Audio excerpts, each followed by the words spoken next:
Innal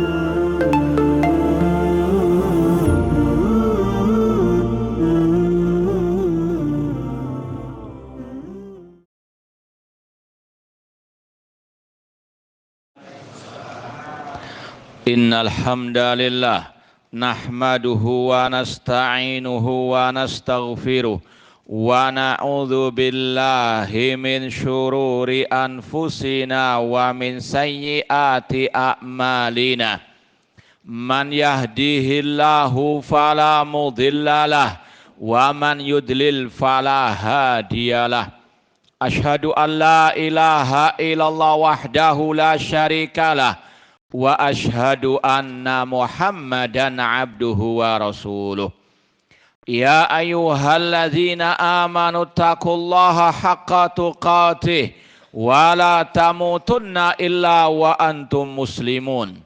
Ya ayyuhan nasu taqu rabbakumul ladzi khalaqakum min nafsin wahidah wa khalaqa minha zawjaha wa batha minhuma rijalan katsiran wa nisaa wattaqullaha alladzi tasaaluna bihi wal arham innallaha kana 'alaikum raqibah. Ya ayyuhalladzina amanu taqullaha wa qulu qawlan sadida yuslih lakum a'malakum wa yaghfir lakum dhunubakum wa man yuti'illaha wa rasulahu faqad faza fawzan 'azima. Amma ba'd, fa inna asdaqal hadits kitabullah wa khairal hadi hadi Muhammadin sallallahu alaihi wasallam wa syarrul umuri muhdatsatuha wa kullu muhdatsatin bid'ah wa kullu bid'atin dhalalah wa kullu dhalalatin finnar. Ma'asal muslimin ikhwani fillah wa akhwati, bapak-bapak, ibu-ibu, saudara-saudariku rahimani wa rahimakumullah. Alhamdulillah, segala puji bagi Allah Subhanahu wa taala yang mempertemukan kita kembali dalam majelis yang mulia ini di dalam salah satu rumah Allah, di dalam salah satu taman surga Allah yang ada di dunia ini. Semoga Allah Subhanahu wa taala mengumpulkan kita di taman surganya di akhirat kelak.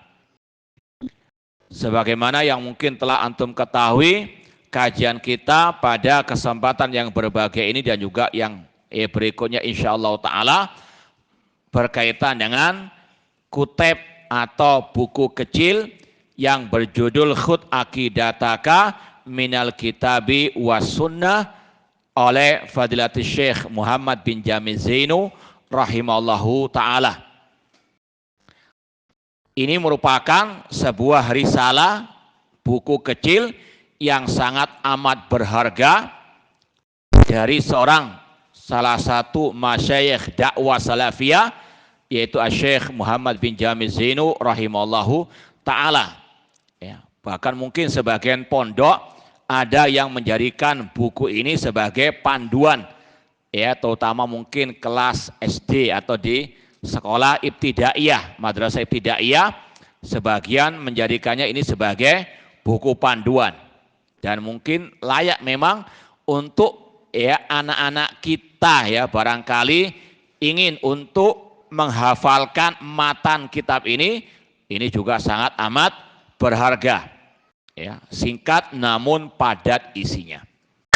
Ma'asal muslimin ikhwani fillah wa akhwati rahimani wa rahimakumullah, sebelum kita masuk kepada pembahasan kitab, ya sebagaimana biasanya kata peribahasa kita, tak kenal maka tak sayang.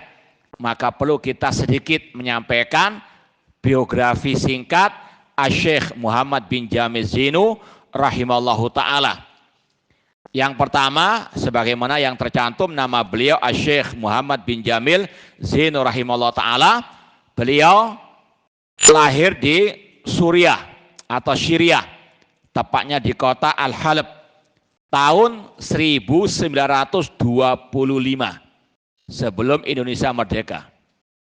Ya, tahun 1925 ya.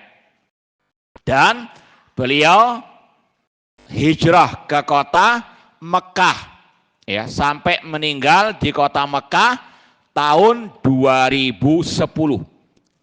14 tahun yang lalu beliau meninggal dunia.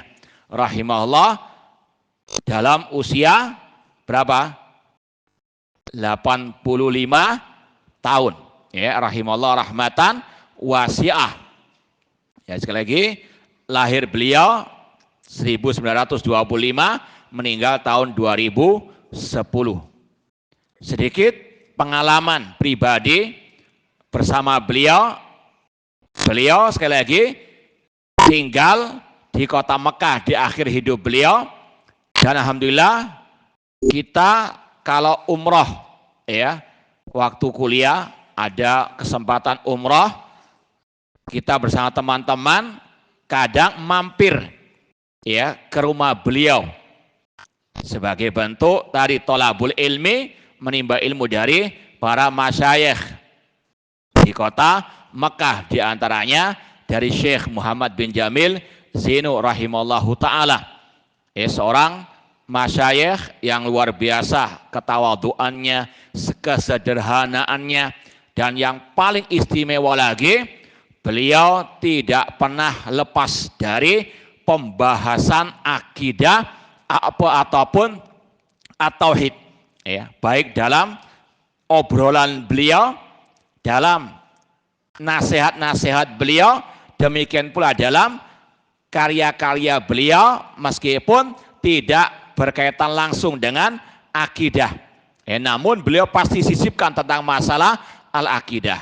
Contoh, kita tiap pagi juga seperti ini, ya, kalau safari dakwah ke Jakarta, ada kajian di Pasar Minggu sana, Kaifa Nafhamul Quran, juga karya beliau. Itu pasti disisipkan pembahasan masalah akidah. Itu ciri khas beliau, dan itulah sebetulnya ciri khas dai salafi ahli sunnah wal jamaah. Selalu kental pembahasannya tentang al-akidah. Makanya Syekh Abdullah Al-Ubailan hafizallahu ta'ala, salah satu masyayikh dakwah salafiyah di Saudi Arabia, ketika membahas tentang ciri khas ahli sunnah wal jamaah, diantaranya hirsuhum ala nasil akidatis sahihah.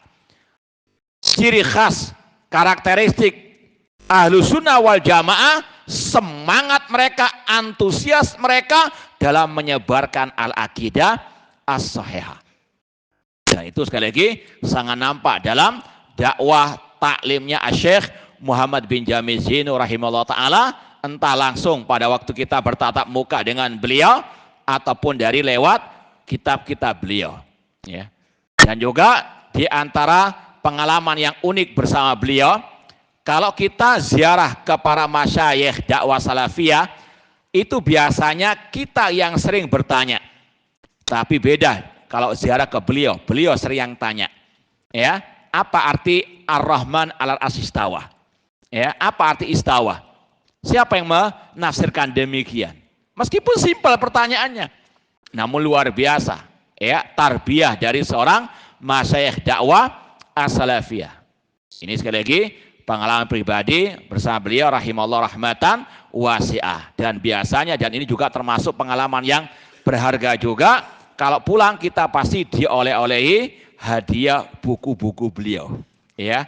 Di antaranya, ya, kitab-kitab yang sangat fenomenal, terutama di awal-awal dakwah salafiyah tahun 90-an, kitab Minhaj Firqatin Najiyah, ya.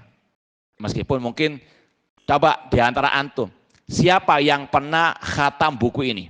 Membaca langsung sendirian atau dari pengajaran guru atau ustadz? Angkat tangan.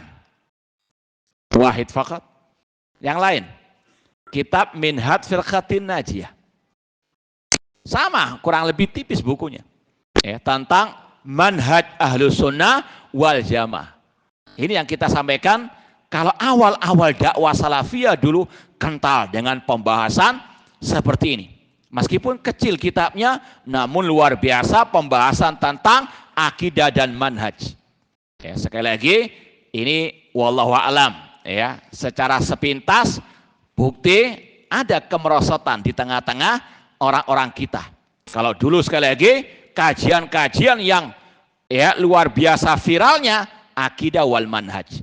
Tabligh akbar akidah wal manhaj. Ya, terutama yang disampaikan oleh Al-Ustadz Yazid bin Abdul Qadir Jawas rahimallahu rahmatan wasi'ah.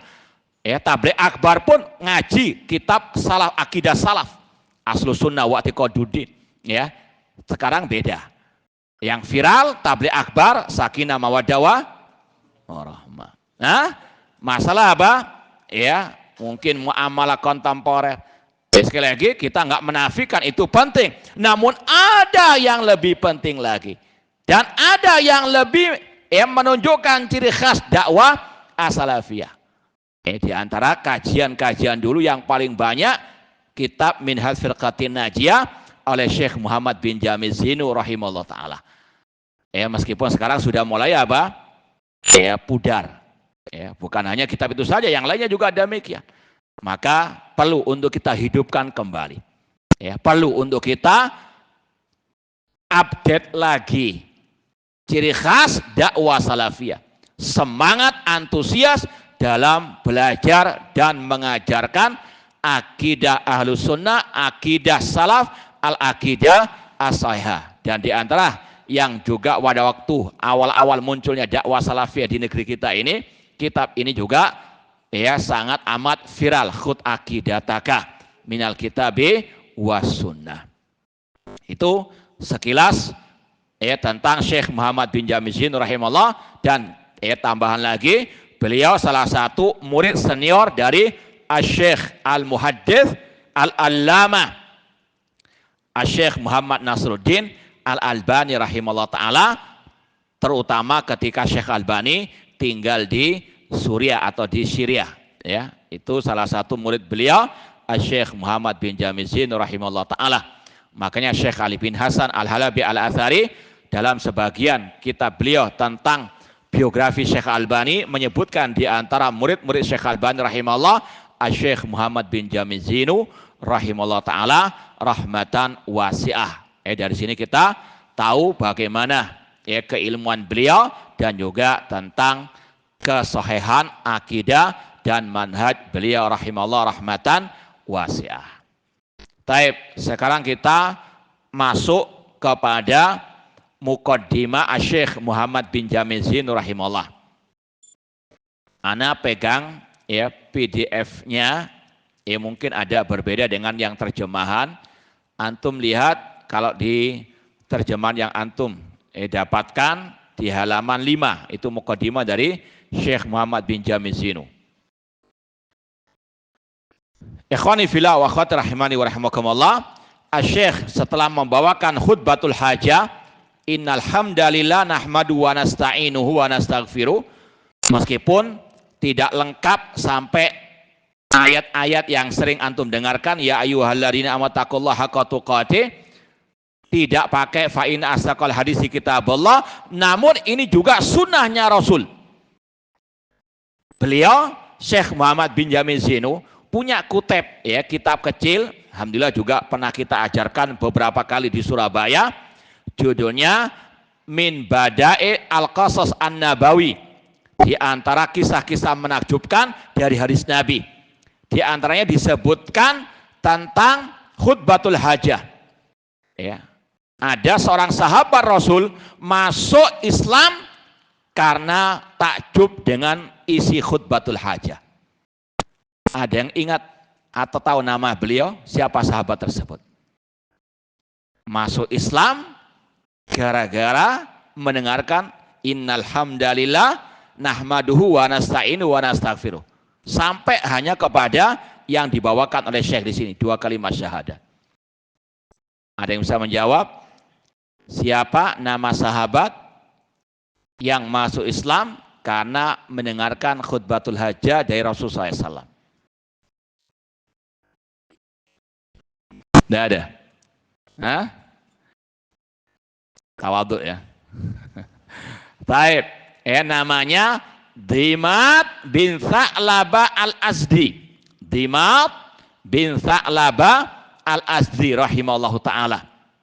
Ringkasnya ini sekali lagi juga dibawakan oleh Syekh Muhammad bin Jamil Zinu, kisah ini dalam kitab beliau tadi, Min Bada'il Qasasin Nabawi. Dan beliau sebutkan pelajaran-pelajaran berharga dari kisah tersebut.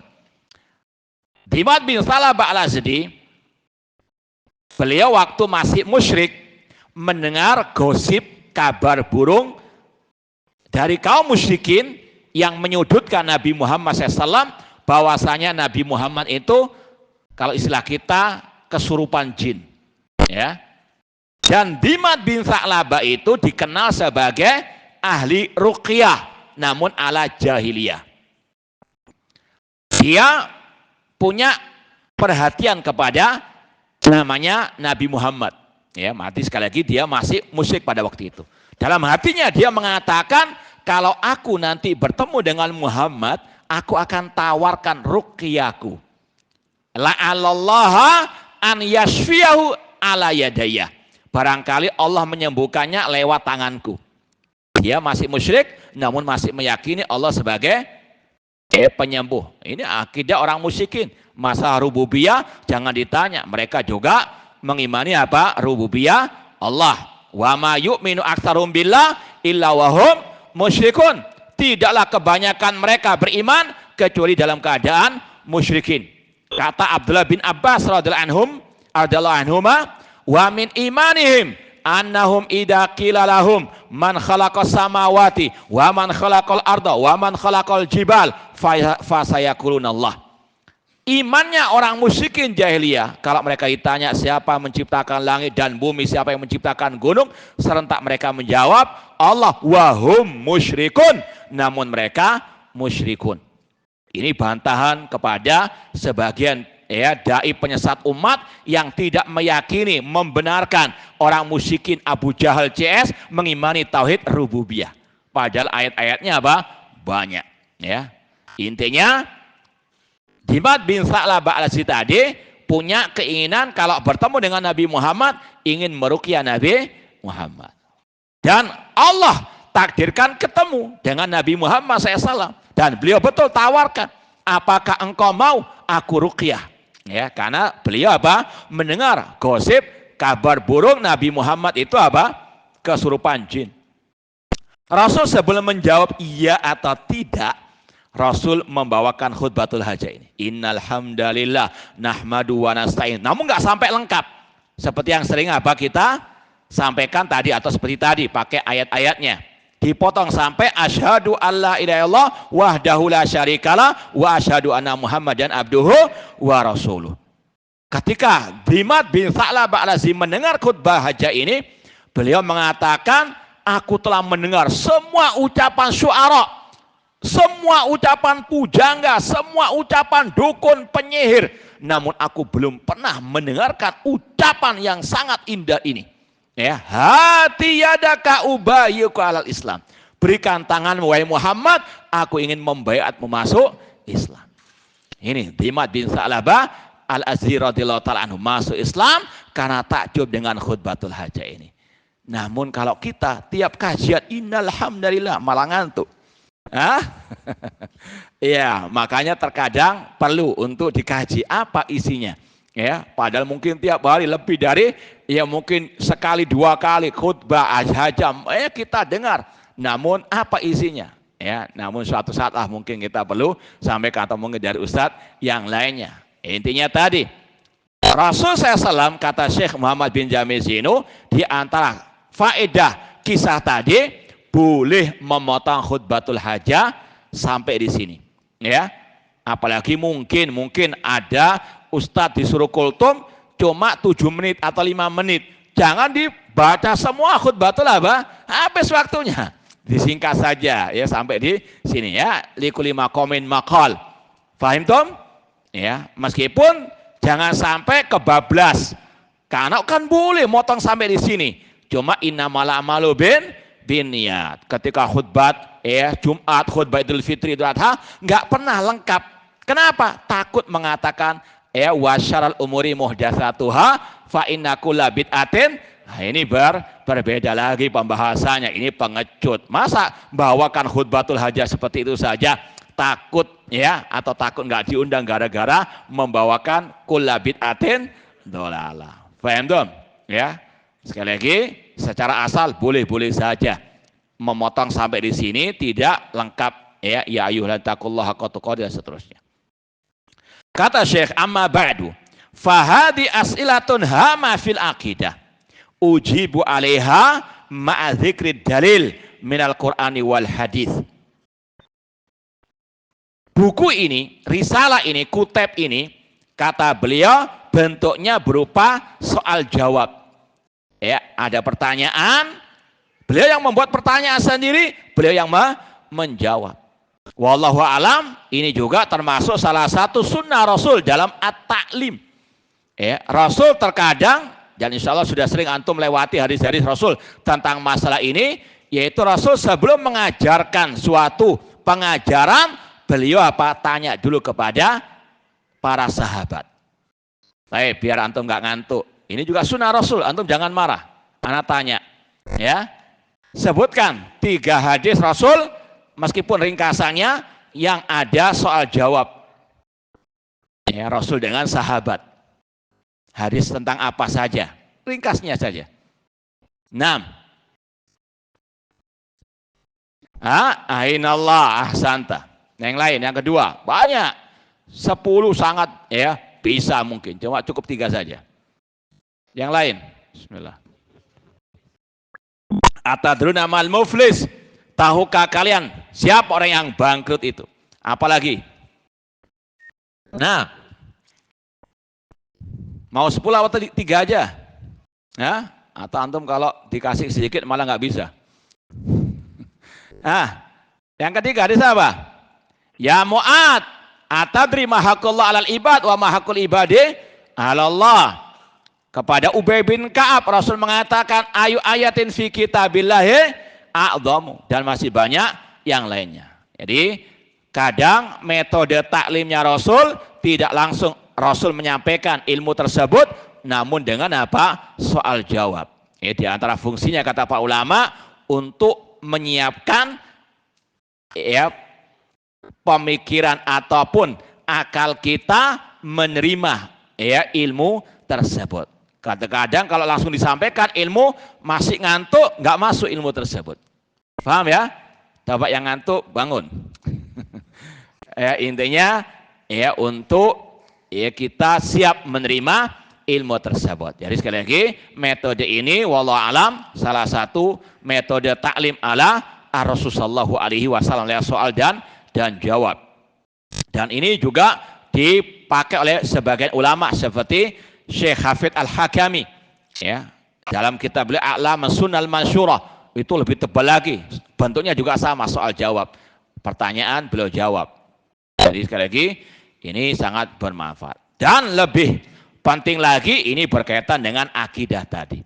Ini pembahasan yang paling penting dalam Islam ya. Akidah merupakan rukun Islam yang pertama. Akidah merupakan bagian daripada rukun iman ya. Ini tidak bisa disepelekan. Salah dalam akidah cuma ada 2 pilihan, apalagi yang berkaitan dengan usul akidah. Kalau enggak kafir ya alil bid'ah ya. Maka sekali lagi hati-hati. Makanya para ulama sangat amat memperhatikan masalah yang satu ini. Kesalahan dalam masalah akidah enggak sama dengan kesalahan dalam masalah al-akhlak. Kata Syekh Muhammad bin Utsaimin ketika beliau ditanya kapan orang itu keluar dari firqatun najiyah, beliau mengatakan kalau salah dalam akidah ataupun tauhid, kalau dia terjerumus ke dalam kebid'ahan. Adapun kesalahan dalam masalah akhlak, maka itu mengurangi imannya namun tidak mengeluarkannya dari ahlus sunnah wal jamaah. Ini sekali lagi sangat penting untuk kita paham. Jangan kalau orang itu salah dalam masalah akhlak ya antum benci kayak dia sudah di neraka jahanam kekal selama-lamanya. Ya, ada koruptor misalnya, antum benci seolah-olah dia finari jahannam khalidina fiha abadah. Tapi yang salah dalam masalah tauhid, yang menyimpang dari akidah salaf, antum tokohkan, ustadzkan, ini keliru. Ya, justru yang salah dalam usulul akidah, prinsip akidah lebih layak dibenci, dijauhi daripada yang salah dalam masalah apa? Maksiat. Kalau antum baca misalnya kitab Syarh Sunnah karangan Imam Al-Barbahari rahimahullah ta'ala, beliau mengutip ucapan seorang ulama salaf, kalau tidak salah yang bernama Yunus bin Ubaid rahimahullah ta'ala, ketika beliau mewasiati putranya, beliau mengatakan, ya bunaya li antakhruja min baiti khunsa ahabbu ilayya min an araka takhud min baiti fulan min ahlil ahwa. Wahai putraku, lebih baik aku melihatmu keluar dari rumah pelaku maksiat daripada aku melihatmu keluar dari rumahnya ahlil ahwa alias ahli al-bidah. Ya, sekali lagi ini manhaj as-salaf. Kesalahan nggak satu derajat, nggak satu level. Ya, bukan mie saja yang levelnya banyak. Ya, kesalahan juga sama, ada yang parah, ada yang di bawahnya lagi. Maka sikap kita juga apa? Berbeda. Jangan dibalik tadi, yang salah dalam masalah akhlak dibenci lebih daripada yang salah masalah apa? Al-aqidah. Na'udzubillahi min dzalik. Kata beliau, ini adalah pertanyaan-pertanyaan yang sangat penting dalam masalah al-aqidah yang aku menjawabnya ma'adzikri dalil minal Qur'ani wal hadis. Ini ucapan yang singkat namun padat sebetulnya kalau kita mau merenungkannya. Di sini beliau mengajarkan kita, inilah Ahlus Sunnah wal Jamaah. Tidak berakidah, tidak beragama, tidak berucap, beramal kecuali dengan dalil. Qala Allah wa qala Rasul sallallahu alaihi wasallam.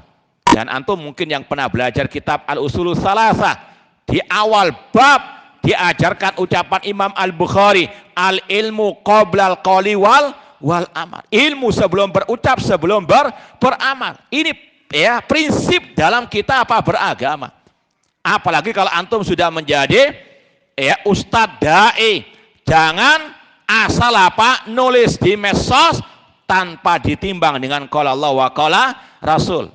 Ya, mampir di jalan melihat fenomena sesuatu apa gitu, mengukir di ya tulisan. Tidak ditimbang lagi apakah tulisannya, ucapannya sesuai dengan qala Allah wa qala Rasul ataukah tidak.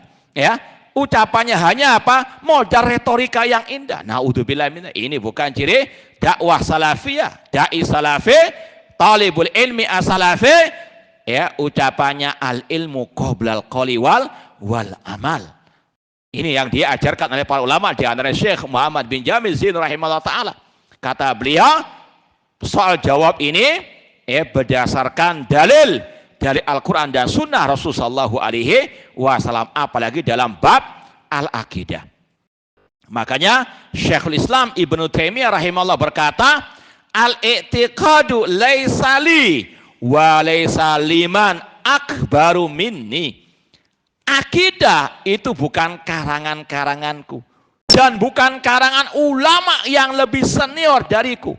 Walakinnal i'tiqad yu'khadhu minallahi wa rasulihi wa ma ajma' alaihi salaful ummah.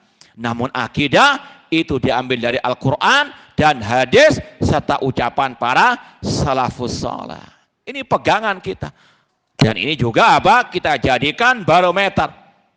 Ada postingan, ada ceramah yang viral, ya meskipun dari ustadz yang mengaku atau yang katakan sunnah, timbang lagi sesuaikah dengan qala Allah wa qala Rasul wa qala apa? As-sahabah. Karena individu kita nggak ada yang masuk. Sebagaimana kata Imam Malik, kullun yukhad min qali wa yatrak ila Rasul sallallahu alaihi wasallam. Bukan dia dokter ustaz, bukan dia profesor ustaz. Ya meskipun mbahnya profesor, mbahnya dokter, ya ucapannya tidak ya pasti benar. Ya maka timbang dengan qala Allah wa qala Rasul sallallahu alaihi wasallam, apalagi di zaman yang penuh fitan ini.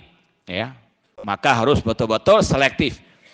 Ya, harus kita punya pedoman kebenaran hanya berdasarkan qala Allah wa qala Rasul wa qala as-sahabah. Kebenaran bukan diukur dengan retorika yang indah, bukan dengan gelar akademik yang tinggi, bukan diketahui, dikenal lewat follower yang banyak, bukan. Namun al-haqqu mir rabbik, kebenaran dari Rabbmu dari qala Allah wa qala Rasul wa qala as-sahabah. Ini yang ditanamkan oleh Syekh Muhammad bin Jamil Zainu rahimahullah taala. Makanya beliau dalam kitab yang kita sebutkan tadi, Minhaj Firqatin Najiyah, beliau sebutkan di antara Minhaj Firqatun Najiyah, al-Firqatun Najiyah taltazim minhaj Rasul wa sahabah. Al-Firqatun Najiyah, golongan yang selamat, selalu berpegang teguh dengan manhajnya Rasul, manhajnya para sahabat. Al-Firqatun Najiyah ta'udu ila kalamillah wa kalami Rasul hina tanazu. Al-firqatun najiyah selalu kembali kepada qala Allah, firman Allah, sabda Rasul ketika ada perselisihan. Al-firqatun najiyah la tuqaddimu kalama ahadin ala kalamillah wa rasuli. Firqah najiyah, golongan yang selamat, tidak pernah mendahulukan ucapan siapapun di atas firman Allah dan sabda Rasul. Itu beliau tekankan terus. Dan juga di sini. Ya. Lihat ma'innal qari ila sihatil jawab. Beliau sebutkan dalilnya agar yang membaca tenang bahwasanya akidah ini bukan karangan beliau, namun itu berdasarkan Al-Quran dan Sunnah Rasulullah SAW. Lianna aqidah tauhid asasu sa'adatil insan fid dunya wal akhirah. Ini ucapan yang luar biasa berharganya yang wajib untuk kita pegang erat. Bahwasanya karena akidah tauhid itu merupakan pondasi kebahagiaan manusia di dunia dan di akhirat. Makanya Allah berfirman, man amila salihan min dzakarin aw untha wa huwa mu'minun falanuhyiyannahu hayatan thayyibah. Barang siapa yang beramal soleh dari laki-laki maupun perempuan dan dia beriman, bertauhid, maka kami berikan kehidupan yang baik. Ini janji Allah. Syarat orang itu meraih kebahagiaan yang hakiki kalau dia punya akidah yang sahihah. Makanya Imam Ibnu Abil Izzi Al-Hanafi dalam kitab beliau Syarah Aqidah Thahawiyah, beliau mengatakan fa innahu la hayata lil qulub wala na'ima wala tuma'ninata illa bi an ta'rifa rabbaha wa ma'budaha wa fatiraha bi asma'i wa sifati. Kata beliau, tidak ada ketenangan dalam hati, tidak ada kehidupan bagi hati, tidak ada kenikmatan bagi hati kecuali dengan hati itu mengenal siapa Rabbnya, siapa yang dia sembah lewat nama-nama dan sifat-sifatnya. Bahkan kata Imam Al-Lalikai, ini adalah ilmu yang paling wajib dipelajari. Di awal kitab Syarh Ushul I'tiqad Ahlussunnah wal Jamaah, beliau mengatakan fa inna aujaba ma'alal mar'i ma'rifatu usuluddin. Yang paling wajib dipelajari oleh seorang hamba masalah akidah, usuluddin, dasar-dasar agama, prinsip-prinsip agama. Wa ma kallafallahu bi ibadahu min ma'rifati atau min fahmi tauhidihi wa sifatihi. Dan yang paling wajib dipelajari berkaitan dengan tauhidullah dan tentang sifat-sifat Allah Subhanahu wa taala. Maka ini semuanya akan lebih insyaallah mencambuk kita, memotivasi kita lebih semangat lagi belajar akidah, belajar at-tauhid, dan terus istiqomah kontinu belajar tentang tauhid tanpa meninggalkan pembahasan agama yang lain. Cuma dalam Islam ada skala prioritas, apalagi di zaman yang penuh fitnah syubhat ini. Dan syubhat tersebut bukan hanya dilontarkan oleh orang luar, bahkan dari dalam juga. Maka juga ini sebagai motivasi untuk tetap istiqomah, belajar dan terus belajar akidah salaf. Jangan pernah mengatakan ana sudah puluhan tahun belajar akidah, belajar at-tauhid. Naudzubillahi min dzalik.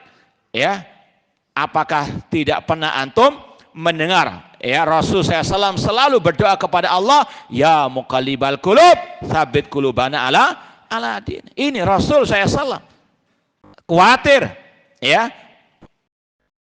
menyimpang dari agama Allah Subhanahu wa taala, bahkan khawatir jatuh ke dalam kesyirikan, padahal sayyidu waladi Adam. Makanya Rasul berdoa, Allahumma inni a'udzubika an usyrika bika syai'an a'lamu. Ya Allah, aku berlindung kepadamu dari kesyirikan yang aku ketahui.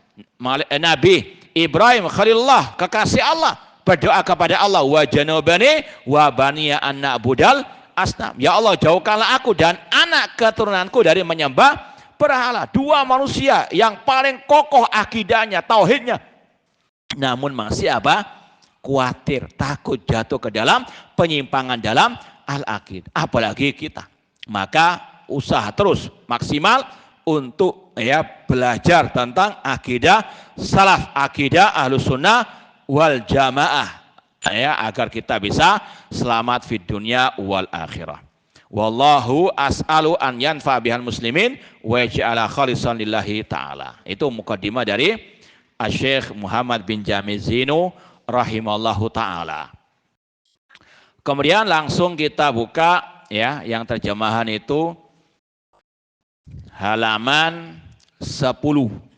Itu yang ada di sebenarnya kitab aslinya. Wallahu alam, ini beda, kadang beda penerbitan atau percetakan, beda halamannya. Bab pertama beliau menyebutkan tentang haqqullahi alal ibad. Hak Allah atas hamba-hambanya. Ini seperti yang kita isyaratkan tadi, diambil dari hadis siapa yang terkenal tadi? Hadis Mu'ad bin Jabal radhiyallahu ta'ala anhu. Rasul SAW bertanya kepada Mu'ad, atadri ma haqqullah alal ibad wa ma haqqul ibadi alal Allah. Wahai Mu'ad, apakah engkau tahu hak Allah atas hamba dan hak hamba atas Allah? Beliau jadikan sebagai judul bab pertama di sini, haqqullah alal ibad, hak Allah atas hamba. Dan ini yang juga difirmankan oleh Allah dalam surat An-Nisa, insyaallah ayat 36, tentang 10 hak yang paling wajib ditunaikan. Wa'budullaha wa la tusyriku bi syai'a wa bil walidaini ihsana wa bidil qurba wal yatama, dan sampai akhir ayat. Itu yang dinamakan dengan hukukul asyrah, ayat 10 hak. Hak pertama hak Allah, haqqullahi alal ibad, hak Allah atas hamba atau kewajiban hamba atas Allah. Pertama, ini sekali lagi metode dalam buku ini bentuknya soal dan jawab. Soal yang pertama, limadza khalaqanallah. Apa tujuan Allah menciptakan kita? Maka jawabannya, khalaqana lina'budahu wala nusyrika bihi syai'a. Allah menciptakan kita untuk kita beribadah hanya kepadanya dan tidak menyekutukannya dengan sesuatu apapun. Ini yang wajib diyakini setiap muslim-muslimah. Tujuan Allah menciptakan kita untuk beribadah kepada Allah. Dan tidak cukup lina'budahu, harus meninggalkan kesyirikan kepada Allah. Wala nusyrika bihi syai'a. Karena apalah arti tauhid kalau masih ada kesyirikan? Ibadah kalau dicampuri dengan kesyirikan itu seperti sholat tanpa wudhu. Sah atau tidak sholatnya? Demikian pula ibadah tanpa tauhid alias dibarengi dengan kesyirikan tidak ada manfaatnya. Makanya tauhid tidak cukup, harus dengan meninggalkan apa? Syirik. Sebagaimana itu tergambarkan dari kalimat tauhid la ilaha illallah. Kalau mau dibahas, insya Allah akan ada pembahasan khusus masalah ini. Cuma tidak apa-apa mukadimah. La ilaha illallah, la ilaha nafyun, peniadaan, meniadakan semua sesembahan selain Allah. Illallah isbatun, penetapan, hanya Allah yang berhak untuk disembah. Makanya Allah firmankan tadi dalam surat An-Nisa 36, wa'budullah, beribadahlah kepada Allah. Apakah cukup sampai di situ? Tidak. Wala tusyriku bihi syai'a, jangan berbuat kesyirikan. Makanya kalau ada dai yang mengatakan tidak apa-apa dakwah tauhid, silahkan. Cuma jangan ngomong syirik. Nanti memecah belah umat. umat sekarang ini melawan sekulerisme, liberalisme, komunisme, maka jangan ngomong syirik, biar umat bersatu dulu. Ini adalah apa? Syubhat, kelompok-kelompok pergerakan al-harakiyin yang mereka apa? Tidak ada ihtimam dengan tadi dakwah kepada tauhid yang hak. Ya, kalaupun ada tadi, silakan dakwah tauhid, cuma jangan ngomong apa? Syirik. Naudzubillah min dzalik. Allah mengatakan wa'budullah, beribadah kepada Allah. Namun dilanjutkan wala tusyriku bihi syai'a. La ilaha illallah, menafikan semua sesembahan selain Allah, menetapkan hanya Allah satunya sesembahan yang hak. Tidak cukup hanya apa? Menyeru umat kepada sembahlah Allah saja tanpa apa? Wala tusyriku bihi syai'a. Makanya kata Syekh di sini, Allah menciptakan kita untuk beribadah kepadanya dan kita tidak boleh menyekutukan Allah dengan sesuatu apapun. Kata-kata syai'an secara bahasa Arab itu nakirah, umum, mencakup manusia maupun selain manusia.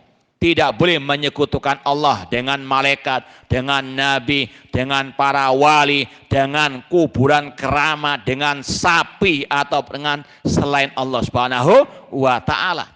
Ya, ini yang wajib diyakini seorang muslim muslimah, kita diciptakan oleh Allah untuk kita beribadah kepada Allah dan tidak boleh kita menyekutukan Allah dengan sesuatu apapun dalam ibadah. Dan ini yang juga Allah firmankan di akhir surat Al-Kahfi.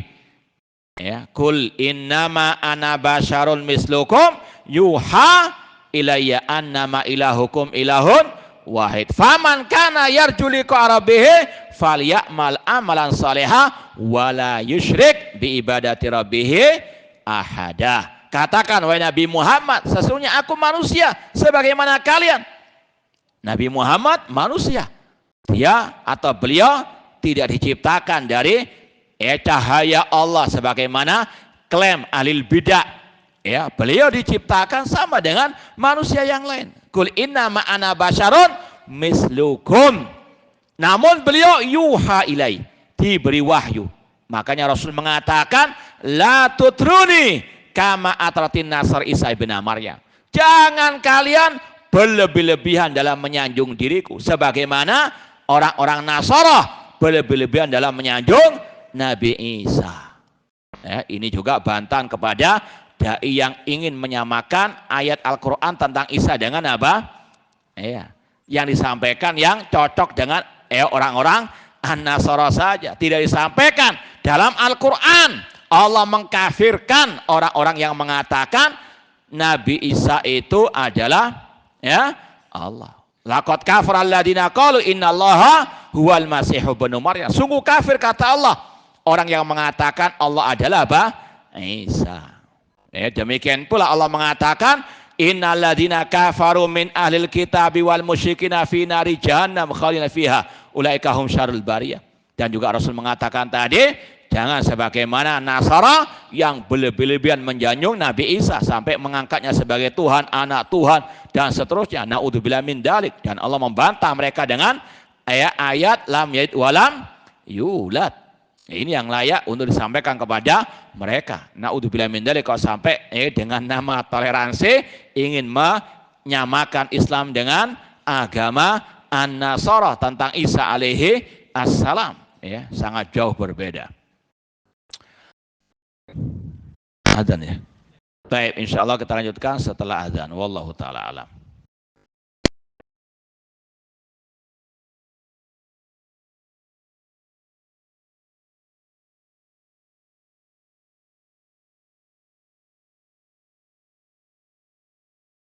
Baik, ikhwani fillah wa akhwat rahimani wa rahimakumullah, kita lanjutkan lagi pembahasan khud aqidataka minal kitabi wa sunnati. Pertanyaan yang pertama, limada khalaqanallah? Apa tujuan Allah menciptakan kita?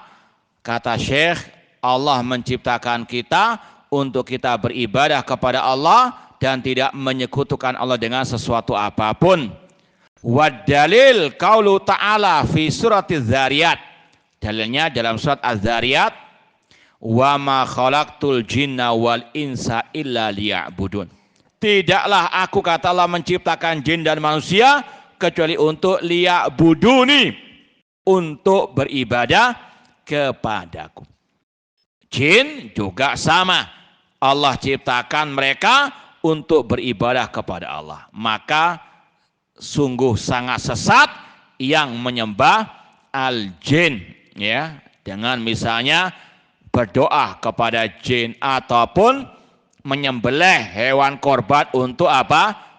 Penunggu tanah kosong, yaitu jin-jin kata mereka. Ini adalah kelakuan kaum musyrikin jahiliyah. Naudzubillahi min dzalik. Jin sama dengan kita, makhluk, tidak boleh disembah, diibadai selain Allah Subhanahu wa taala. Dalil berikutnya dari hadis Rasul SAW, haqqullah 'alal ibad an ya'budu wala yusyriku bihi syai'a. Hak Allah atas hamba atau hamba-hambanya untuk mereka beribadah kepada Allah dan tidak berbuat syirik, menyekutukan Allah dengan sesuatu apapun. Ini potongan hadis Mu'adz bin Jabal radhiyallahu taala anhu. Ini ya, sekali lagi, tujuan utama Allah menciptakan jin dan manusia untuk beribadah kepada Allah dan tidak berbuat syirik. Pertanyaan yang kedua, mahiyal ibadatu? Apa itu ibadah? Definisi ibadah. Beliau mengatakan, jawabannya, al-ibadatu ismun jami'un lima yuhibbuhullah minal aqwali wal af'ali. Ibadah adalah segala sesuatu yang dicintai oleh Allah, baik berupa ucapan dan perbuatan. Ini sebetulnya menukil dari ucapan Syekhul Islam Ibnu Taimiyah rahimahullah dalam kitab beliau Al-Ubudiyah. Namun kalau mau ditambahkan lagi, seperti dalam versi kitab Ubudiyah tadi, ada tambahan al-dhahira wal batina, yang lahir maupun yang batin. Ini definisi yang luar biasa, indah dan lengkap tentang definisi ibadah. Di situ ada 3 poin ya, yang penting yang perlu kita sampaikan dari definisi ibadah di sini, yaitu ibadah maknanya luas, ismun jami'un. Kemudian likulli ma yuhibbullah wa yardah. Itu poin yang kedua yang paling penting. Yang penting itu dicintai dan diridhoi oleh Allah. Ya. Bukan yang kita cintai, bukan yang dicintai oleh masyarakat, namun tidak dicintai oleh Allah. Ini bukan ibadah yang disyariatkan. Ya, nanti akan ada lanjutan pembahasan ini. Ya, kaifa na'budullah, ini yang paling penting. Ibadah itu yang penting dicintai, diridhai oleh Allah. Dari mana kita tahu itu dicintai atau diridhai? Tidak ada jalan lain kecuali dengan apa? Lewat wahyu Allah, Al-Quran dan sunnah Rasulullah SAW. Akan ada pembahasan kaifa na'budullah setelah ini. Kemudian yang ketiga poinnya, minal aqwali wal af'al ad-dhahira wal batina. Ibadah itu bukan hanya rukuk, sujud, umrah, haji, namun lebih dari itu. Ada ibadah batinnya. Ya, ini yang paling banyak tidak dipahami oleh kaum muslimin. Ibadah itu bukan hanya tadi ucapan lisan, zikir, membaca Al-Quran, bukan hanya rukuk, sujud, namun ada ibadah qalbiyah, ibadah hati. Di antaranya apa? Tawakal kepada Allah, bergantung hati kepada Allah Subhanahu wa taala. Takut kepada Allah, tidak berharap kecuali kepada Allah. Membenci orang-orang musyrikin, membenci orang-orang kafirin, membenci al-mubtadiin, ahlul bidah, ladang pahala. Jadi ladang pahala itu jangan digambarkan yang alus-alus saja. Ya, aizzaten alal kafirin, keras kepada orang kafir, kepada orang musyrikin. Ada al-bara, membenci orang-orang yang apa? Jauh dari at-tauhid dan sunnah Rasulullah wasallam. Dan itu juga diajarkan oleh Syekhul Islam Muhammad bin Abdul Wahab rahimahullah di awal-awal kitab Al-Usulus Tsalatsa. Ada yang hafal enggak? Atau ada yang masih ingat apa kata-kata beliau tentang ini? Terserah dengan bahasa Arabnya, bahasa Inggrisnya, bahasa Betawi atau terserah. Ada yang ingat enggak ucapan Syekhul Islam Ibnu Taimiyah Syekhul Islam Muhammad bin Abdul Wahab rahimahullah dalam kitab Al-Usulus Tsalatsa?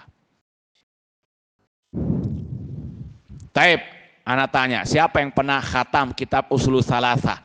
Baca sendiri atau lewat guru atau ustadz? Angkat tangan. Masa satu terus dari tadi? 2, ya 3, lumayan lah. Cuma ya, jangan 3, masa dari berapa ini? Ya, mudah-mudahan cuma tawaduk ya, nggak mau sombong, nggak mau riak ya.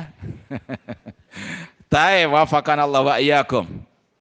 Intinya beliau pernah mengatakan di awal-awal, kalau bisa kita katakan bab yang kedua dari kitab Usulul Tsalatsa, beliau mengatakan man ata'ar rasula wa wahadallaha la yajuzu lahu muwalatu man hadallaha wa rasulah walau kanu aqraba qarib. Barang siapa yang taat kepada Rasul dan dia mengesahkan Allah dalam ibadah, tidak boleh dia berwala loyalitas kepada orang-orang yang menentang Allah meskipun karib kerabat sendiri. Ini ibadah al-bara. Bahkan Rasul mengatakan ausaku oral iman al-hubbu fillah wal bughdu fillah. Sekuat-kuat tali keimanan cinta dan benci karena Allah.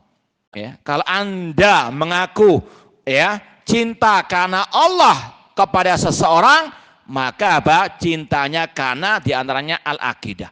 Kalau dia dulunya lurus akidahnya, Anda cintai. Maka kalau sekarang menyimpang, Anda harus benci. Konsekuensi al-iman, ausakur al-iman, al-hubbu fillah wal bughdu fillah. Jangan ketika dulu lurus antum cintai karena Allah, sekarang menyimpang, antum tetap cintai. Ini namanya bukan cinta dan benci karena Allah. Ini benci dan cintanya karena selain Allah Subhanahu wa ta'ala. Na'udzubillahi min dzalik. Dan demikian pula Imam At-Tahawi. Imam Tahawi dalam Al-Aqidah Tahawiyah mengatakan di antara akidah Ahlussunnah nubghidhu man yubghidhuhum wa bighil khair yadhkuruhum. Kita wajib membenci orang yang membenci para sahabat Nabi. Kita wajib membenci orang yang mencaci maki para sahabat Nabi. Ini akidah. Dan akidah ibadah. Ya, sekali lagi jangan disempitkan ibadah itu hanya apa tadi? Rukuk, sujud, ibadah lisan, ibadah anggota badan. Ada banyak ladang pahala dalam apa? Ibadah batiniyah.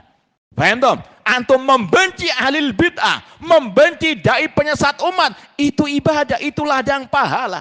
Rasul yang mengatakan demikian, ausaqul iman al-hubbu fillah wal bughdu fillah. Makanya para salaf sangat getol, sangat gencar membenci, mengumumkan ya barok, ya berlepas diri dari ahli bid'ah. Karena itu apa? Ladang pahala. Ya, jangan disempitkan ibadah hanya apa? Ucapan dan anggota badan saja.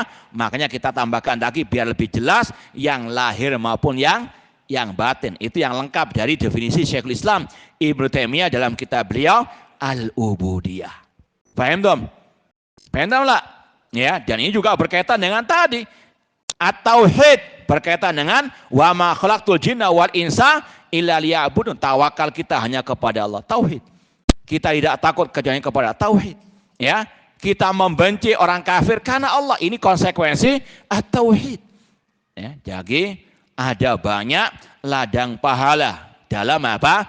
Batin. Ya, sekali lagi ini definisi ibadah yang disampaikan oleh Syekhul Islam Ibnu Taimiyah rahimahullah taala. Kemudian beliau mengatakan doa seperti doa. Kalau antum ditanya sesuai dengan definisi tadi, kenapa kok doa dikatakan ibadah? Selain nas ya, dengan melihat definisi tadi, kenapa kok doa itu dikatakan ibadah? Siapa yang tahu? Dikaitkan dengan definisi tadi. Santa, karena dicintai oleh Allah, karena diridhoi oleh Allah. Pertanyaan yang berikutnya, kok tahu antum dicintai oleh Allah? Dari dalil. Dari mana? Al-Quran atau sunnah Rasul.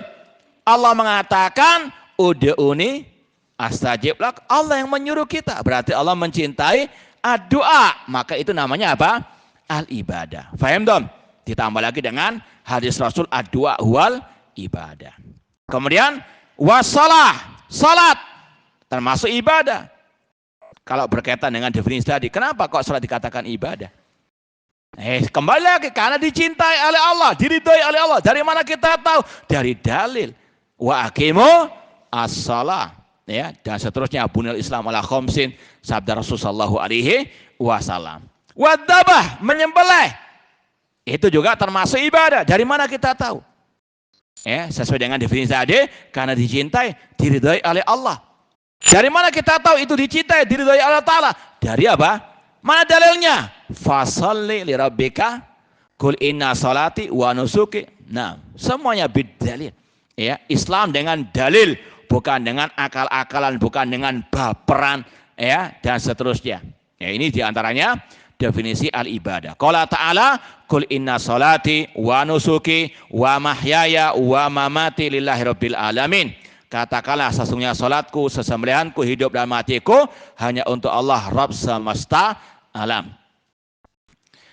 Kata-kata nusuki ay dzabhi lil hayawanat. Sesembelihanku, atau menyembelih binatang ternak, itu semuanya dalam rangka ibadah kepada Allah. Makanya ketika kita menyembelih membaca apa? Bismillah. Dan tidak halal yang tidak disebut nama Allah ketika apa? Menyembelihnya. Wala ta'kulu mimma lam yudhkar smullahi alaihi. Rasul SAW bersabda dalam hadits qudsi, wa ma taqarraba ilayya abadi bisyai'in ahabba ilayya mimma iftaratu alaihi. Allah berfirman dalam hadits qudsi, tidaklah hambaku mendekatkan dirinya kepadaku dengan sesuatu yang lebih aku cintai daripada yang aku wajibkan atasnya.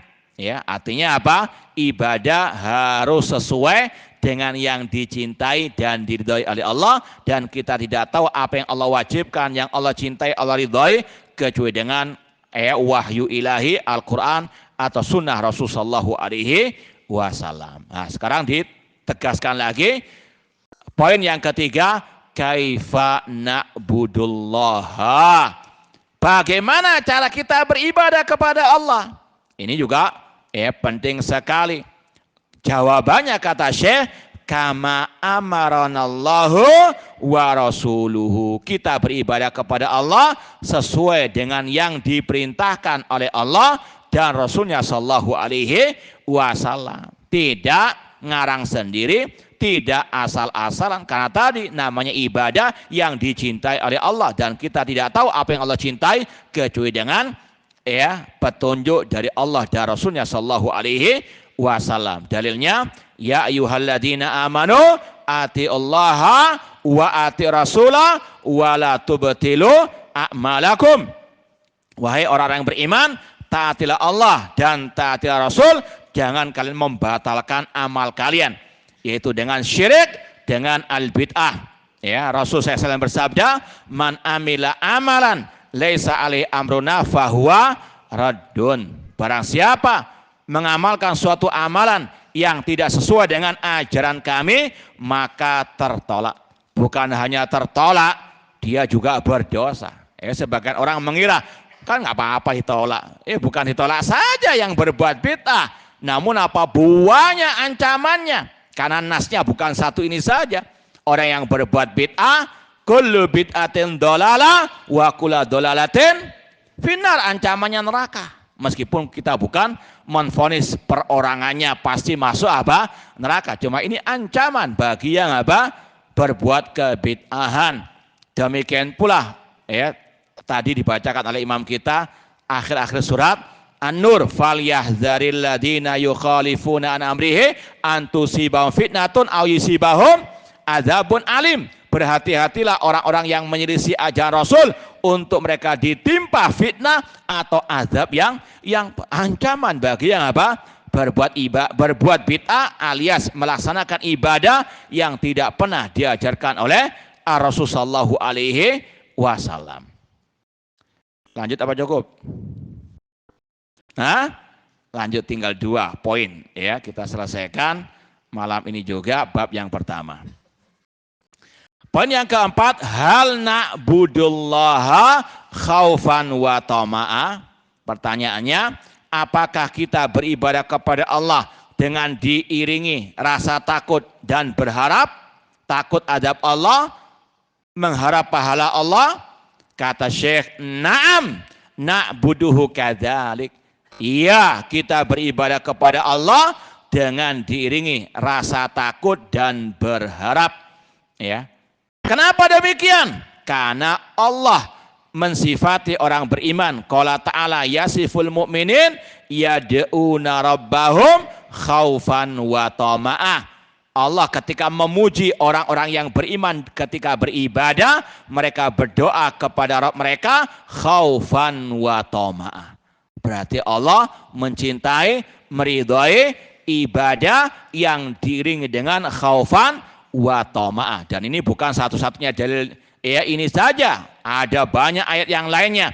Di antaranya Allah berfirman dalam surat Az-Zumar, kalau ini surat As-Sajdah, Allah mengatakan amman huwa qanitun ana al-laili sajidan wa qa'imah yahdzarul akhirah wa yarju rahmata rabbi.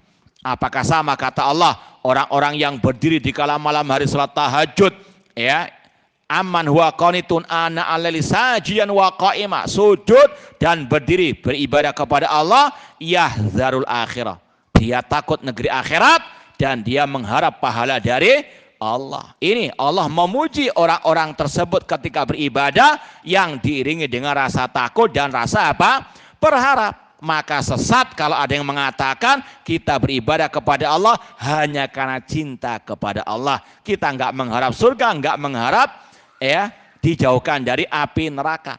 Bahkan tokoh mereka mengatakan, ya Allah, kalau aku beribadah kepadamu hanya karena mengharapkan surgamu, jangan engkau masukkan aku ke dalam surgamu. Ya Allah, kalau aku beribadah kepadamu karena takut nerakamu, masukkan aku ke nerakamu. Kita aminkan, amin. Ya, semoga dikabulkan. Bau tahu rasa kalau masuk apa? Neraka. Naudzubillah min dzalik. Allah sendiri ya menyuruh kita dalam ibadah khaufan wa tama, dengan diri rasa apa? Takut dan berharap. Allah puji orang-orang beriman dalam beribadah yang diiringi dengan rasa khaufan wa tama. Kok mereka apa? Ya, mengatakan demikian. Bahkan beberapa hari yang lalu sempat lewat di IG lewat FB itu ada merek Islam yang baru lagi, Islam apa gitu. Ngomongannya sama. Kita beribadah kepada Allah tidak mengharap surga, tidak takut neraka. Naudzubillah min dzalik. Nabi Muhammad mengatakan idza sa'altumallaha fas'al firdausal a'la. Jika engkau mohon kepada Allah, mintalah surga yang paling. Ini orang naudzubillah min dzalik. Ya, asal ngomong, asal bunyi saja, padahal ucapannya naudzubillah min sangat bertentangan, sangat jauh dari Al-Quran dan Sunnah Rasul SAW. Makanya sekali lagi, ini faedahnya kita belajar akidah seperti ini, karena di luar sana banyak penyimpangan-penyimpangan dalam masalah bab rukun ibadah. Ini kalau mau diringkas, tadi dibahas, meskipun akan ada pembahasan lebih lanjut lagi. Pembahasan tadi berkaitan 2 syarat ibadah dan di sini 2 rukun ibadah. Kalau antum ditanya apa 2 rukun ibadah, takut dan apa? Berharap. Syarat diterimanya amal ibadah 2, ikhlas dan apa? Ittiba. Dan ini sekali lagi manhaj Ahlussunnah dalam beribadah. 2 syaratnya tadi dan 2 rukun ibadah. Ini disampaikan untuk kita menyelisih ahli al-bidah yang punya akidah-akidah menyimpang seperti yang kita contohkan tadi. Wa qala sallallahu alaihi wasallam, Rasul juga bersabda, as'alallahal jannah wa a'udzubihi minan nar. Rasul mengharap surga, Rasul takut api neraka. Kok mereka tidak mengharap surga, tidak takut api neraka? Na'udzubillahi min dzalik. Yang terakhir, ma huwal ihsan fil ibadah. Apa itu al-ihsan dalam ibadah? Kata Syekh, al-ihsan huwa muraqabatullahi ta'ala fil ibadah. Al-ihsan dalam ibadah adalah merasa diawasi Allah ketika ibadah. Ketika sholat, tanamkan dalam hati Allah mengawasi kita. Alam ya'lam bi annallaha yara. Ya, ittaqillah haitsuma kunta. Apapun ibadah yang kita lakukan harus ada penjiwaan Allah melihat kita. Harus ada keyakinan Allah melihat kita, mengawasi kita. Maka dengan itu insya Allah ibadah kita akan bisa ikhlas dan insya Allah akan bisa fokus konsentrasi, bisa khusyuk. Karena apa? Hanya Allah yang kita apa? Ya, serahkan ibadah kita kepadanya. Qala ta'ala, Allah berfirman, alladzi yaraka hina taqum wa taqallubaka fis sajidin. Dialah yang melihatmu ketika engkau berdiri dan ketika engkau sujud di antara orang-orang yang sujud. Demikian pula Rasul mengatakan, al-ihsan anta budallaha ka'annaka tarah. Al-ihsan adalah engkau beribadah kepada Allah seolah-olah engkau melihat Allah. Fa'ilam takun tarah, jika engkau tidak bisa melihat Allah, maka yakini dia melihatmu. Pertanyaannya, apakah ada orang yang melihat Allah di dunia ini?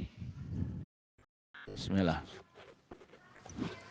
Nah, kan ada yang mengaku ya telepon Allah langsung, kan ada. Demikian pula yang ngaku melihat Allah juga ada. Nah, yang menamakan mereka pemilik ilmu kasyaf, penyingkapan. Nah, sekarang kalau antum mengatakan ada atau enggak yang bisa melihat Allah di dunia? Mana dalilnya? Naam, ahsan, yaitu ketika Nabi Musa mengatakan, Rabbi arini andur ilaik. Ya Rabbku, tunjukkanlah dirimu kepadaku, aku ingin melihatmu. Allah mengatakan, lan tarani, engkau tidak bisa melihatku, yaitu di dunia. Adapun di surga, bisa atau tidak? Mana dalilnya? Naam, ahsan, semua berdalil. Masalah akidah ini masalah ghaib.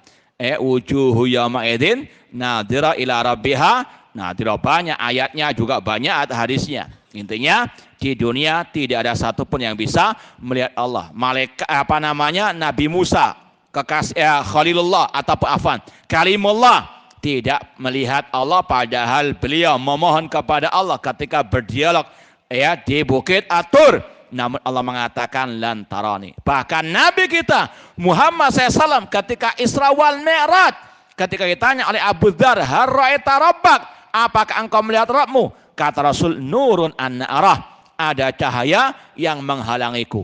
Dan kata Rasul, hijabuhu an-nur, hijabnya Allah adalah cahaya. Lau kasyafahu la ahraqa subuhatu wajhihi mantaha ilai basari min khalqihi. Kata Rasul, seandainya Allah menyingkapkan hijabnya, maka cahaya wajahnya akan membakar semua makhluk yang dilihatnya. Di dunia, manusia tidak akan sanggup melihat Allah. Bahkan kata Allah dalam lanjutan ayat tentang Nabi Musa tadi, walakin dur ilal jabali fa in istaqarra makanahu fasawfa tarani. Namun lihatlah kepada gunung itu, kalau dia tetap kokoh, maka engkau akan bisa melihatku. Falamma tajalla rabbul jabali ja'alahu dakka. Ketika Allah menampakkan dirinya kepada gunung tersebut, hancur gunung tersebut. Ini di dunia, makhluk tidak akan sanggup melihat Allah Subhanahu wa ta'ala. Namun di akhirat Allah berikan kekuatan kepada mereka. Semoga Allah memberikan kepada kita kenikmatan, kelezatan melihat wajahnya di surga kelak. Mungkin ini yang bisa kita sampaikan pada kesempatan yang berbahagia ini. Sebelum kita tutup, barangkali ada pertanyaan yang berkaitan dengan materi ini khususnya. Atau tidak perlu tanya jawab ya, karena sudah tanya jawab kan ini. Gimana? Cukup atau ada pertanyaan?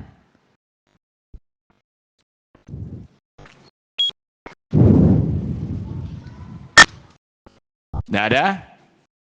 Baik, kita cukupkan sekian, kurang lebihnya mohon maaf. Wa jazakumullah khairan perhatiannya. Aqul qouli hadza wa akhiru da'wana anil hamdulillahirabbil alamin. Wassalamualaikum warahmatullahi wabarakatuh.